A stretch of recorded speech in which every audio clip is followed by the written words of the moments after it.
my begroeting is in die mooi naam van die Koning Jesus, van ons apostel, ons res, die diaken met sy vrou, selfs die gelus aan leiding van God se, selfs die Heilige Gees is mooi begroet, selfs die mense wat vanmiddag hulle tyd afstaan om te kan kom luister na die woord van die Here. Ek sien die vyand, hy is vanmiddag tevrede nie. Hy weet wat die Here aan die middag wil doen met iemand. Ek sien die besoek ons, maar wanneer jy sê kom ons ontmoet, want daar is net een iemand wat vir my en vir u die prys gebetaal het. Ek sê daar, en ek sê Here, ons elkeen het vanmiddag iets.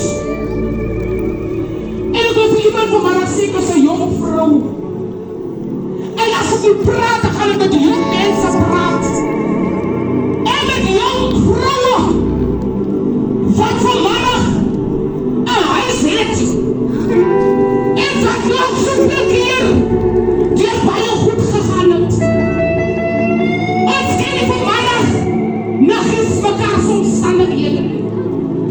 Maar daar is net iemand, Suster Lee met die naam van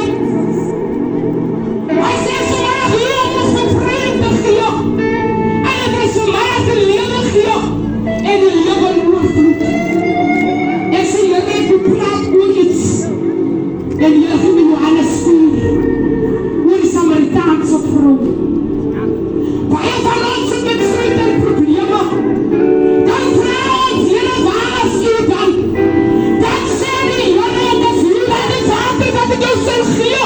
Sal die nooit eenigheid. Dat bly die mag van God. Here, Here, Here, Here. Halleluja. Here, sê vanmiddag. As ek vrou gee jou op die water, dan wil ek by die put sit. Sy sê, Here, ek het vanmiddag geskenk aan u.